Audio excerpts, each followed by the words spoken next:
우리가 계속해서 지금 느헤미야를 통해서 리더십이라는 관점으로 이 느헤미야 성경을 보고 있습니다. 리더십은 뭐라 그랬습니까? 영향력이라 그랬습니다. 내가 어떤 영향력을 미칠 수 있다면 그건 바로 리더십이 발휘되는 현장이라 그랬습니다. 그리고 리더십은 타고나는 게 아니라 만들어지는 것, 훈련되는 것이다라고 말씀드렸고, 또 지난 시간에는 느헤미야가 단순히 기도만 하고 있었던 사람이 아니었다. 기도를 치열하게 했지만 그에 따라 하나님 앞에 준비했고 계획한 사람이었다라는 사실에 대해서 우리가 함께 살펴봤습니다. 그런데 우리가 이쯤 돼서 한번 중간 점검을 할 필요가 있는데요. 뭐냐면 느헤미야가 가졌던 이런 리더의 자질을 어떻습니까? 이렇게 잘 간직하고 계십니까? 지금까지 잘 간직하기가 쉽지 않을 겁니다. 우리가 연초되면 자기계발서가 제일 많이 팔린다면서요. 자기계발서 읽으면 동기부여가 됩니다. 이렇게 하면 되지. 그래, 내가 이렇게 하면 됐는데 난 왜 이러고 살았을까 하고 다시 자기를 돌이켜서 이렇게 세우려고 무던히 애를 씁니다. 그런데 얼마나 가나요? 그게 얼마 안 가서 또다시 옛날로 돌아가 있는 나를 발견하게 됩니다. 그럼 아이고 난 여기까지구나 라고 생각하게 되고 더 진보하지 못하게 되는 이런 상황들을 자주 맞닥뜨리게 됩니다. 만약에 오늘 느헤미야서도 이제 그와 같은 역할을 한다면 서점에서 파는 자기계발서와 다를 것이 아무것도 없을 것입니다. 느헤미야를 봐라, 느헤미야를 본받아라, 느헤미야가 가지고 있는 그 자질을 우리 모두도 가지도록 그렇게 해봐라. 아마 이런 말까지만 한다면 정말 우리는 금방 넘어지고 말 것입니다. 그러나 성경은 오늘 느헤미야서가 기록된 것은 느헤미야의 어떤 특별함이나 능력을, 실력을 돋보이게 하기 위해서 기록한 책이 결코 아닙니다. 느헤미야는 하나님이 그를 어떻게 들어 사용하셨는가에 대한 사실을 말씀하고 있는 겁니다. 이것이 바로 우리가 지난주에 살펴본 바 내 하나님의 선한 손이 나를 도우심으로 왕이 허락했다라는 이 한 줄의 진술에 담겨 있다는 사실을 우리가 놓치지 말아야 됩니다. 다시 말해서 느헤미야서를 우리가 살펴볼 때 이 관점을 절대 놓치면 안 되는 겁니다. 어떤 관점을 말하는 겁니까? 느헤미야가 아무리 날고기는 사람이었다 한들, 그의 실력이 아무리 출중하다 한들 그 역시도 왕의 허락 없이는 아무것도 할 수 없는 존재였다는 겁니다. 그런데 이 느헤미야는 그 왕의 마음을 바꿀 수 있는 존재가 아닙니다. 하나님이 그 일을 하셔야만 하는 겁니다. 다시 말해서 느헤미야가 예루살렘을 향한 그 사랑과 열정과 열심이 아주 컸기 때문에 하나님이 그를 통해 무언가 일을 하셨던 것이 아닙니다. 하나님은 사람을 의지하는 존재가 아닙니다. 도리어 하나님이 예루살렘을 향한 사랑과 열심이 느헤미야의 그것보다 훨씬 더 비교조차 하지 못할 만큼 컸기 때문에 그 하나님의 열심이 느헤미야를 충동했고 느헤미야를 붙잡아서 사용하신 것이지, 느헤미야의 어떤 자질이 이 하나님의 일을 이루어 가도록, 그런 하나님의 역사가 나타나도록 그렇게 되었던 것은 아니라는 겁니다. 한마디로 요약하자면 나의 능력을 하나님이 의지해서 나를 통해서 일하시는 게 아니라 하나님의 의지가 나를 붙잡고 사용하시는 겁니다. 그렇다면 그 하나님의 의지가 나라는 사람을 붙잡게 될 때 나라는 존재든 그런 하나님의 부르심에 어떻게 응답해야 되는 것인가, 이것을 우리는 느헤미야를 통해서 발견하게 되는 것이고, 느헤미야의 이런 여러 행실, 태도, 기도, 이런 사실들을 통해서 우리는 발견해야 하는 것입니다.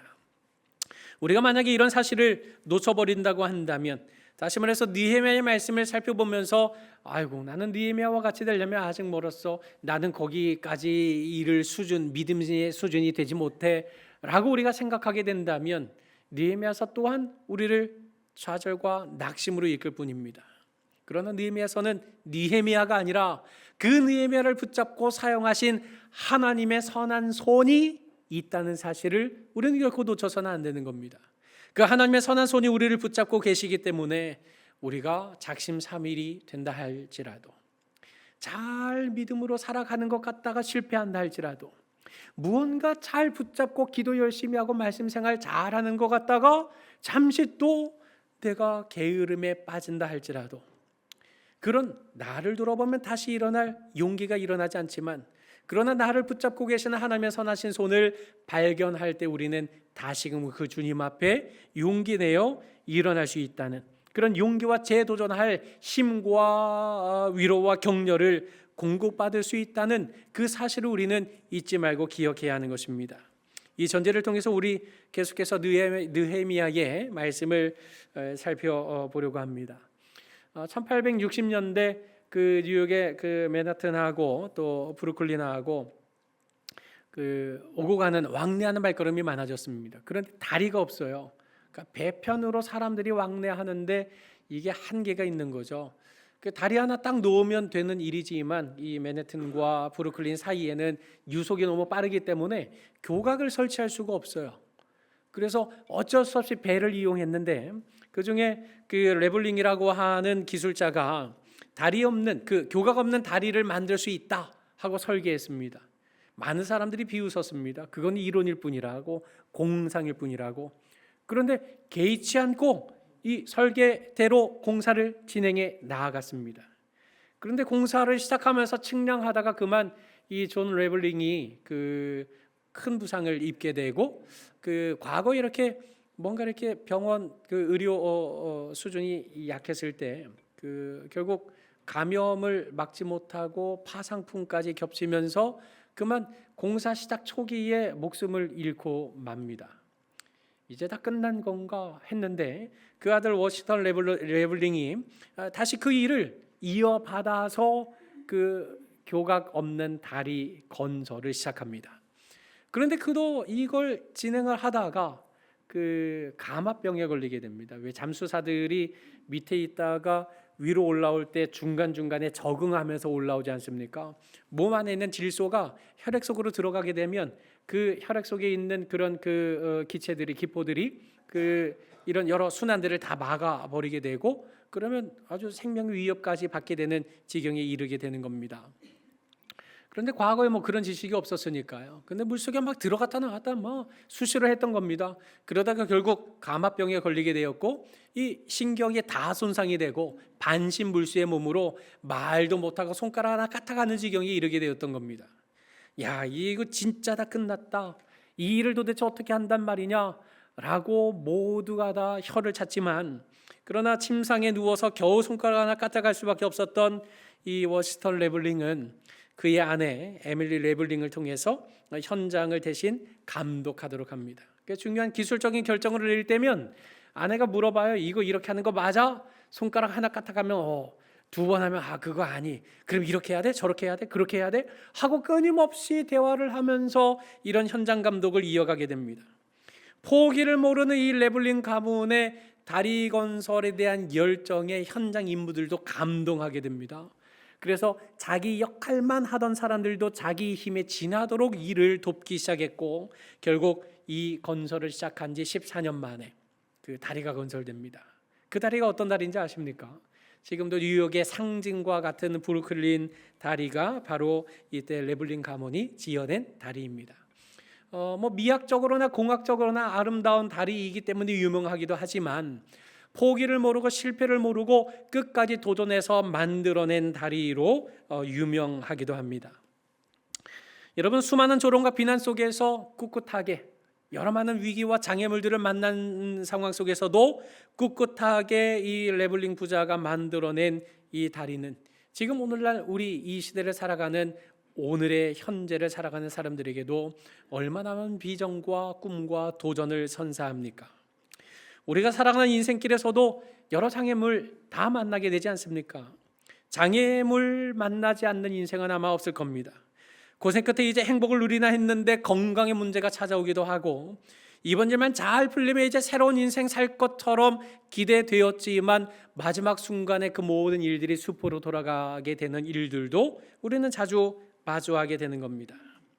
이처럼 마음 잡고 살아보려고 하는 순간 인생의 위기와 장애물을 만나기 십상인 것, 그것이 바로 우리가 살아가는 삶의 현실이지 않습니까? 오늘 느헤미야는 하나님의 비전을 받았습니다. 뜻을 받았습니다. 예루살렘 재건이라고 하는 하나님의 뜻을 명확하게 받은 사람입니다. 그래서 이 뜻을 품고 이 수산성에서부터 예루살렘까지 이동을 하게 됩니다. 그 이동하는 걸음에 하나님께서는 군대 장관과 마병까지 이 느헤미야의 걸음에 함께 하도록, 느헤미야가 구한 것 그 이상으로 응답해 주시고 그 이상으로 이 느헤미야의 걸음을 복을 주셨습니다.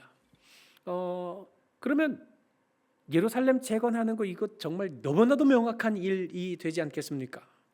무려 1500에서 1600km 떨어진 수산궁에서 예루살렘까지의 장거리 이동을 합니다. 아무리 빨라야 2-3개월 걸리고 보통은 4개월이 좋게 걸리는 이런 머나먼 길 원정을 떠났습니다. 군대 장관, 마병들이 호위해주는 그 걸음을 걸을 때 느헤미야가 얼마나 힘이 됐겠습니까? 하나님이 주신 확실한 비전, 하나님이 주신 확실한 꿈이 있었기에 이 머나먼 길을 마다하지 않고 예루살렘까지 도착했던 느헤미야였습니다. 그러면 그에게 아무 문제도 없었겠습니까? 그에게 아무 장애물이 없었겠습니까? 하나님의 뜻, 하나님이 주신 비전, 하나님이 응답해 주신 열매들을 가지고 예루살렘에 도착했던 느헤미야에게 과연 아무 일도 없었겠습니까? 결코 그렇지 않습니다. 하나님의 역사에는 반드시 방해하는 세력이 나타나게 되어 있는 겁니다. 하나님이 일하시면은 반드시 악한 영의 역사가 일어나게 되는 것입니다. 이 세상을 살아가는 이 세상의 이치도 있지만 영계에서 펼쳐지고 있는 이런 여러 가지 많은 일들도 어김없이 우리가 살아가는 삶의 현장에 일어나는 겁니다. 그렇다면 느헤미야의 앞을 가로막은 장애 요인들은 어떤 것들이 있었겠습니까? 일단 이스라엘 백성들, 즉 그 예루살렘에 거주하고 있었던 이스라엘 백성들은 어떤 사람들입니까? 먼저 BC 537년에 수룹바벨을 중심으로 해서 바벨론이 멸망한 다음에 바벨론 포로 생활 70년을 청산하고 예루살렘으로 돌아온 사람들이었습니다. 여러분 70년 동안 삶의 터전이 다 만들어지지 않겠습니까? 70년 동안 갈고 닦고 일구어낸 삶의 터전을 다 포기하고 던져놓고 예루살렘으로 다시 돌아오게 된 이유가 있다면 무엇이겠습니까? 하나님이 예루살렘을 회복하실 것이다. 이 한 가지의 뜻과 꿈을 가슴에 품었기 때문에 예루살렘으로 돌아왔던 것 아닙니까? 그런데 1차 수룹바벨과 함께 예루살렘으로 돌아왔던 사람들이 성전 재건에 엄청난 어려움을 겪게 됩니다. 어려움을 겪게 되니 어떻게 됩니까? 야, 이거 하나님 뜻 맞냐? 예루살렘을 다시 재건하는 거 이거 하나님의 뜻이 맞냐? 이렇게 어려움과 한계에 부딪히게 됩니다. 458년에 에스라를 중심으로 해서 2차 귀환이 벌어지게 됩니다. 보충 병력이 유입된 겁니다. 그래서 예루살렘 성전을 건축할 수 있는 새로운 시즌2가 시작된 겁니다. 그리고 이 에스라는 학사였기 때문에 하나님의 말씀을 너무나도 잘 알고 있는 사람이었습니다. 이 예루살렘에 살고 있는 백성들의 마음을 흔들어 깨워서 하나님을 향한 비전과 꿈을 이루어 나아가도록 다시 큰 힘을 북돋아 가면서 성전 재건을 힘썼던 것입니다. 그런데 거기에 장애물이 없었겠습니까? 또 있었습니다. 오늘 느헤미야로 하여금 성전 재건을 허락했던 아닥사스다 왕이 성전 재건 중지 명령을 내려서 더 이상 손 쓸 수 없는 상황에 이르게 된 그런 안타까운 경험이 있었던 사람들이 바로 이곳 예루살렘에 살고 있었던 이스라엘 백성들이었던 겁니다. 이 백성들의 마음이 어떻겠습니까? 안 돼. 지금 이건 하나님의 뜻이 아니야. 지금 우리가 부푼 꿈을 가지고 이 하나님의 뜻을 따라 예루살렘 재건을 위해서 우리가 모든 것 다 포기하고 예루살렘으로 돌아왔는데 안 되더라. 우리 현실은 여기까지인 것 같더라. 이게 한계더라. 이게 바로 그 땅을 차지하고 있었던 이스라엘 백성들의 마음의 형편이었던 겁니다. 한마디로 패배주의, 패배의식에 사로잡혔던 겁니다. 예루살렘에 도착한 느헤미야는 하나님의 뜻을 먼저 발설하고 먼저 말하고 외치고 자기의 열심으로 무언가를 하려고 하지 않았습니다. 하나님이 주신 그 비전과 꿈이 이 땅에 어떻게 이루어질 것인가, 그 땅에 와서 조용히 살폈습니다. 3일 동안 아무것도 하지 않고 돌아보기만 했습니다. 그리고는 아무도 모르게 성 온 곳을 다 휘저 다니면서 말이 갈 수 없는 곳에는 스스로 걸어가면서까지 성을 다 살피고 성벽 재건을 위한 모든 필요한 정보들을 다 입수하게 됩니다. 그런 내용이 바로 우리가 아까 읽었던 9절에서 16절까지의 말씀입니다. 그리고 이제 17절에 느헤미야는 이 사람들을 불러 모으게 됩니다. 이스라엘 모든 사람을 불러 모으고 이렇게 말합니다. 우리 한번 같이 읽어보겠습니다. 시작. 후에 그들에게 이르기를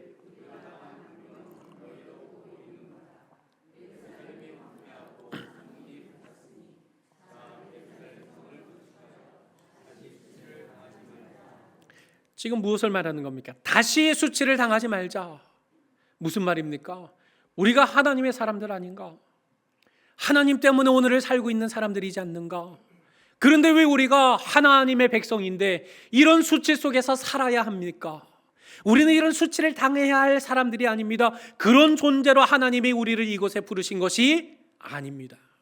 우리가 수치를 당하는 건 자연스러운 일이 아닙니다. 수치를 당하지 않는 삶을 살아야 합니다. 이것을 위해서 우리가 해야 할 일이 있습니다. 성벽, 성을 건축하는 것입니다 라고 이스라엘 백성들이 당연하게 여기고 있었던 패배주의, 패배의식, 우리는 이렇게 살 수밖에 없어, 이게 우리의 한계야, 여기에 도전을 하는 것입니다. 이 도전에 단지 자기의 말만 한 것이 아닙니다. 18절 말씀에 무엇을 말합니까? 하나님의 선한 손이 나를 도우신 일을 말합니다. 하나님의 선한 손이 느헤미야를 어떻게 도우셨습니까? 4개월 동안 기도로 준비하지 않았습니까? 기도만 하지 않았고 준비했고 계획했습니다. 하나님이 기회 때를 주셨고 그 기회 때에 하나님이 아닥사스다의 왕 마음을 움직여 주셨습니다. 하나님의 선한 손이 예루살렘을 다시 건축할 수 있도록 온갖 건축 재료들을 공급해 주셨습니다. 하나님의 선한 손이 구하지도 않은 마병과 군대 장관까지 붙여 주셨던 것입니다. 이와 같은 하나님의 선한 손에 도우신 일을 간증한 겁니다. 그리고 왕이 내게 이르신 말씀을 전했다는 것입니다. 그러더니 18절 하반절에 뭐라고 되어 있습니까? 이런 놀라운 간증, 이 놀라운 열정, 이것을 느헤미야가 고백하게 되자 그들도 화답하면서 일어나 건축하자라고 말하지 않습니까? 일어나 건축하자. 하나님의 선하신 손이 느헤미야를 인도했다면 우리가 그 하나님의 선한 일에 우리가 일어나야 마땅하겠다라고 모두가 화답하여 제자리에서 일어나게 되었던 겁니다. 여러분, 이것이 바로 리더의 선한 영향력인 겁니다. 그거 해봤는데 다 안 되더라. 이게 현실이야. 아이고, 이제 왔으니까, 이제 처음 예루살렘에 왔으니까 뜨거움을 가지고 그래 예루살렘을 다시 지어보겠다고 그렇게 애를 쓰려고 하는 거는 내 충분히 이해한다. 나도 그랬다. 근데 안 되더라. 그게 현실이더라. 이거 패배주의 아닙니까? 여러분, 우스갯말로 신학교 1학년 때 목사가 된답니다. 2학년 때는 전도사가 됩니다. 그리고 3학년 때는 집사가 된답니다. 그리고 졸업하고 나면 비신자가 된답니다. 신학교 들어갈 때 얼마나 뜨거운 열정 가지고 갑니까? 1학년들이 정말 제일 무섭습니다. 아주 막 눈에 살기가 돌아요. 이 땅을 개혁하겠다고 막 불이 활활 타오르는 거죠. 갈수록 이게 꺼져가는 것. 이게 현실이긴 합니다. 그러나 이런 현실이 당연한 것이고 이런 현실적인 한계를 우리가 당연한 것으로 여기고 패배주의에 사로잡힌다면 어떻게 되겠습니까? 우리는 그 한계에 머무를 수밖에 없는 겁니다. 자기 몸집 대비 가장 높이 뛰어오를 수 있는 생물이 혹시 뭔지 아십니까? 벼룩입니다. 자기 몸집에 비해서 100배 이상 뛰어오르는 게 벼룩입니다. 이 벼룩이 되게 한 33cm 이상 뛰어오른다 하고 1m를 뛰어오른다 하고 여러 말들이 있습니다. 컵 안에요. 이 벼룩을 놓는 겁니다. 그리고 뚜껑을 닫아놔요. 그럼 이 벼룩이 이 안에서 팔짝팔짝 뛰다가 계속 뚜껑에 머리를 박는 겁니다. 그리고서는 이 머리에 박지 않도록 적당한 수준 안에서 이렇게 뛰게 되지 않겠습니까? 그리고 난 다음에 이 뚜껑을 치우면 어떻게 될까요? 이 컵 밖으로 벼룩이 못 뛰어나옵니다. 벼룩이 훨씬 더 높이 뛸 수 있음에도 불구하고 계속 부딪히는 한계, 계속 부딪히는 실패, 이게 반복이 되면서 더 높이 뛸 수 있는 벼룩이 그만큼밖에 뛰지 않는 벼룩으로 바뀌어버리고 마는 겁니다. 우리가 늘 해봤지만 안 되더라, 해봤지만 그거 필요 없더라, 그거 다 해봤지만 아무것도 안 되더라 라고 우리가 계속 그런 실패한 과거에 매몰되어 버린다면, 다시 말해서 패배의식에 사로잡히고 만다면 우리는 아무것도 할 수 없습니다. 한계를 뛰어넘을 수 없습니다. 믿음으로 도전하고 믿음으로 초월하는 자리에까지 이를 수 없는 겁니다. 여러분, 하나님께서 기뻐하시는 뜻이라고 믿고 일을 시작했지만 어려움에 봉착하게 될 때 우리는 이건 정말 하나님 뜻이 아닌가 보다, 내가 맡지 말아야 할 일을 맡은 건 아닌가, 하나님의 뜻이 아닌데 내가 감히 이렇게 섣부르게 도전하는 것은 아닌가, 우리 이렇게 생각하기 십상이지 않습니까? 신앙생활 잘하고 있겠다고 굳은 결심했는데 교회 출석하는 일을 하지 못하는 일들이 반복될 때 역시 나는 교회와 상관이 없는 사람인가 보다라고 그렇게 생각하고 자기를 한계 안에 가둬버리기 일수인 것, 그거 우리의 연약한 모습, 현실이지 않습니까? 그러나 여러분, 우리가 항상 이런 자책에 빠지기 전에 생각할 것이 있습니다. 하나님이 왜 하나님의 뜻이 명확한 이 길 가운데 이런 장애물을 두셨는가 하는 겁니다. 아니, 하나님 뜻이면 아무 문제도 없게 해주시지 왜 이런 어려움과 문제와 장애 앞에 나를 맞닥뜨리게 하시는가, 왜 하나님은 이렇게 일하시는가, 우리 이거 생각해 봐야 되는 겁니다. 어떤 면에서 우리가 우리 뜻대로 모든 것이 술술 풀리면 우리가 내 뜻대로 다 된다고 착각하고 교만에 빠질 것을 하나님께서 배려하셔서 우리에게 때로 장애물을 만나도록 하시기도 하는 것 같습니다. 그러나 더 중요한 것, 한 걸음 더 나아가 분명한 사실은 여러분, 어려움을 통과하지 않고서, 시련의 시간과 그 강을 건너보지 않고서, 배고픔과 공고함의 쓴맛을 맛보지 않고서 우리가 어느 때에 하나님의 자비하심과 사랑과 그 선한 손의 도우심을 체험할 길이 있겠습니까? 하나님을 체험하지 않고서 우리가 어떤 간증을 할 수 있겠습니까? 내 하나님의 선한 손이 나를 이렇게 도우셨다라고 사람들에게 열정을 불지필 수 있는 사람은, 그런 어려운 시련 앞에 내 삶을, 내 마음을 새롭게 하신 하나님의 선하신 도우심을 경험한 사람만이, 하나님을 체험한 사람만이 하나님의 열정, 하나님의 도우심, 하나님의 선하심에 불길을 붙일 수 있는 것입니다. 어려운 시련을 통과하고 단단해진 사람만이 하나님의 새로운 역사를 위해 우리 다 함께 일어나자라고 선한 영향력을 미칠 수 있는 것 아니겠습니까? 여러분, 우리 서부경에 속한 우리 모든 성도님들이 진실로 어려움을 겪고 환난을 겪고 곤고함을 통과하면서 이 모진 풍파많은 이 세상 속에서 선하신 하나님만이 나의 유일한 위로가 되시고 나의 힘이 되시고 나의 용기가 되어 주신다라는 사실을 우리 서부경에 속한 모든 성도 각 사람이 삶에서 충만하게 체험하고 그와 같은 간증이 넘쳐난다고 한다면, 그런 간증이 우리 안에 충만하다고 한다면 우리 서부경영 교회는 진실로 하나님 앞에 패배를 모르는, 한계를 뛰어넘는, 초월해서 하나님 앞에 일하는 그런 귀하고 복된 교회로 쓰임받을 것이 너무나도 확실하지 않겠습니까? 리더는 어려움 속에 눌러앉는 존재가 아닙니다. 어려움 속에 하나님이 역사하시는 그 사실을 붙잡고 체험하는, 그래서 현실을 뛰어넘을 수 있는 그런 선한 영향력을 발휘하는 존재라는 사실을 우리는 이 본문을 통해서 발견할 수 있는 겁니다. 여러분, 느헤미야에게 이런 어려움만 있었습니까? 내부적인 어려움만 아니라 외부적인 어려움도 있었습니다. 19절에 등장합니다. 호론 사람 산발랏, 암몬 사람 도비야, 아라비아 사람 게셈, 이 세 사람이 등장하는데 느헤미야서에 걸쳐서 끊임없이 느헤미야의 대적으로 등장하는 인물들입니다. 산발랏은 일단 예루살렘을 중심으로 북쪽 지역이에요. 바로 붙어 있습니다. 거기 총독이 바로 산발랏입니다. 그러니 예루살렘에 다시 흥왕하게 되면 사마리아가 어려움을 겪게 되지 않겠습니까?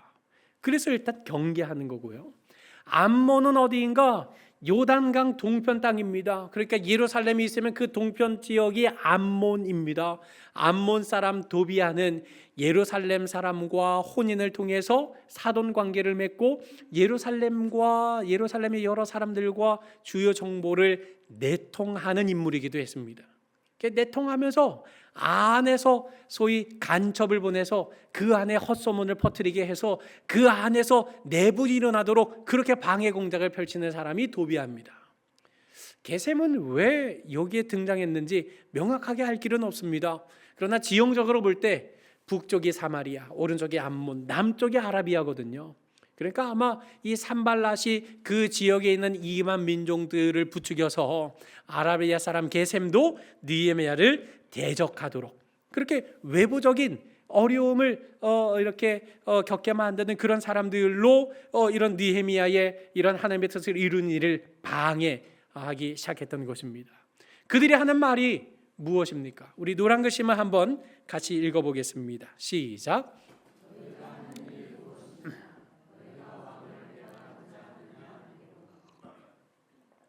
그들이 처음 하는 방해 공작이 뭡니까? 입술로 방해하는 겁니다. 너희가 하는 일이 무엇이냐? 너희 성 쌓아서 왕 배반하려느냐? 라고 도발합니다. 여러분, 이 수법은 이전에도 썼던 수법입니다. 아까 우리가 1차가 스룹바벨을 중심으로 귀환했고 2차가 에스라를 중심으로 귀환했다고 말씀드렸습니다. 에스라 중심으로 성전 재건이 다시 시작되었지만 멈췄다고 말씀드렸는데 그 멈추게 된 이유가 무엇이냐면 에스라 4장 16절 세 번역으로 보자면 이 성읍이 재건되고 성벽 쌓는 일이 끝나면 왕께서는 유프라테스 강 서쪽 지역을 잃게 되신다는 것을 아뢰는 바입니다 라고 아닥사스다 왕에게 편지를 보낸 겁니다. 누가요? 사마리아 사람들이요. 그러니까 이 왕이 이 편지를 받아보고는 그럴듯한데 설득력이 있어. 그리고 예루살렘 성전 재건 금지하고 조서를 내렸던 겁니다.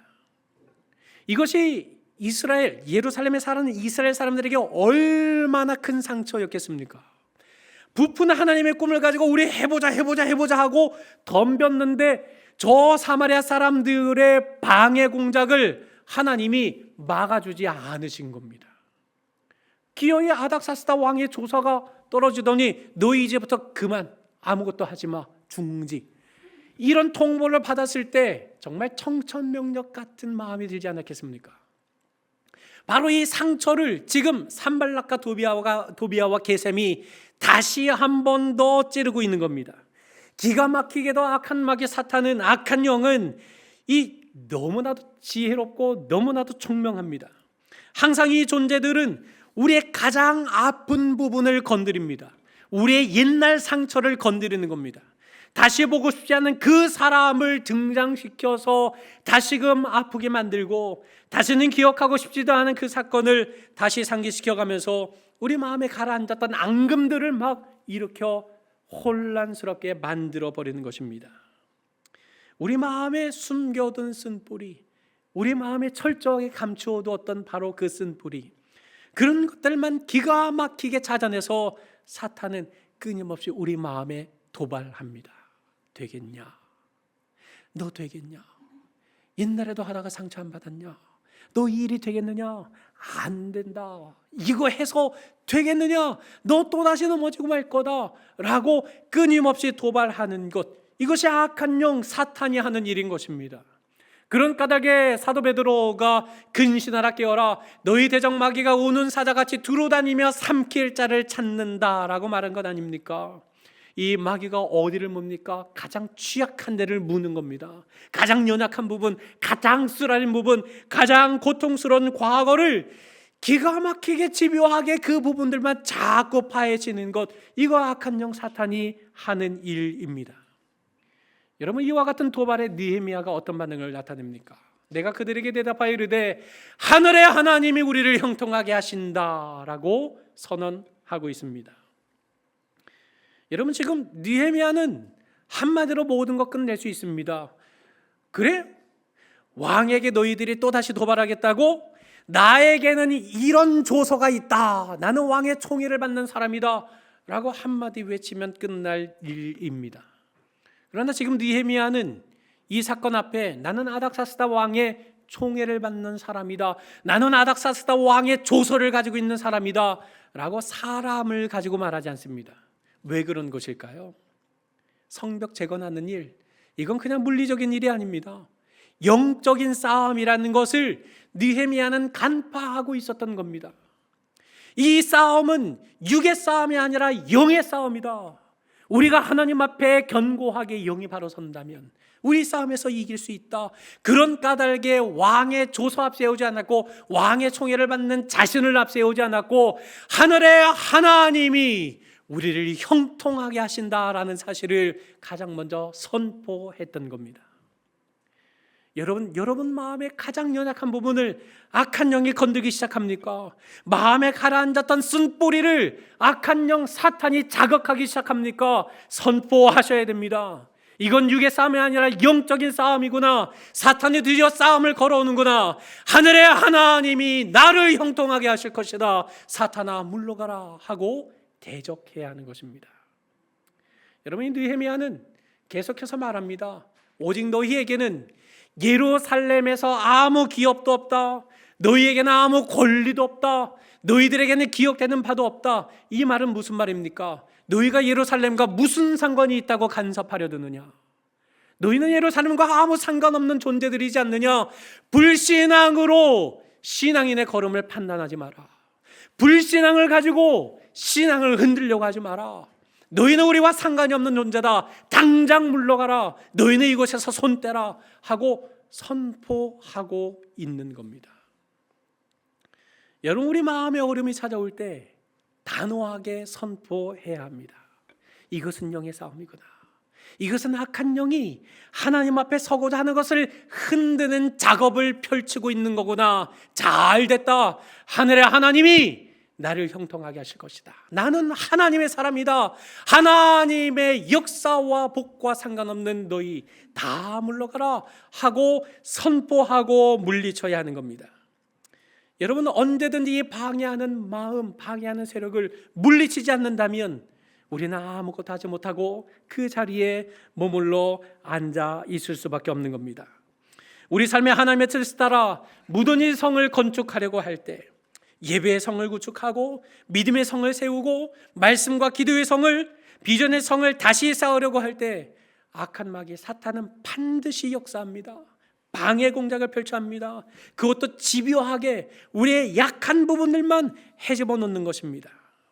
그때마다 우리가 영적 전쟁을 선포하고 사탄아 물러가라고 대적한다면, 그래서 이 어려움과 위기를 이기고 이겨낸다면 우리는 더 단단한 믿음의 사람으로 선한 영향력을 미칠 수 있는 그런 참된 믿음의 사람으로 견고하게 설 수 있는 것입니다. 사랑하는 서부경의 성도 여러분, 하나님이 허락하신 일이라 하는 분명한 확신을 가지고 나아가는 길에도 장애물은 있습니다. 신자에게도 어려움은 똑같이 찾아옵니다. 그러나 그 위기는 기회입니다. 어떤 기회입니까? 하나님을 체험할 수 있는 기회입니다. 나는 안 되는데, 나는 한계가 있는 존재인데 하나님은 그렇지 않으시구나. 나는 약한데 하나님은 강하시구나. 나는 정말 미련하기 짝이 없는데 하나님은 정말 지혜로우시구나 라는 사실을 깨닫는 기회의 시간이 바로 어려움의 시간인 것입니다. 그런 까닭에 우리는 어려움이 없게 해달라고 기도해서는 안 됩니다. 어떤 어려움도 넉넉히 이기는 자가 되기를 위해서 기도해야 합니다. 태풍을 두려워하는 자가 되는 것이 아니라 이 태풍이 지나가기를 견디는 믿음의 사람이 되도록 훈련하고 기도해야 합니다. 그럴 때 하나님의 선하신 손을 체험할 수 있고 우리는 하나님 앞에 선한 능력을 나타낼 믿음의 사람으로 붙들려 쓰임받을 수 있는 것입니다. 그러므로 여호와의 선한 손은 결코 짧지 않다라는 이 사실을 확신하면서 내 삶의 내부와 외부에 만나는 온갖 어려움과 시험을 넉넉히 이기는 체험과 간증으로 내 삶을 가득 채워가는 가운데 우리의 영원한 대적 사탄과의 영적 전쟁에서 날마다 이기고 승리하는 우리 모든 성도들이 되시기를 주님의 이름으로 간절히 축원합니다.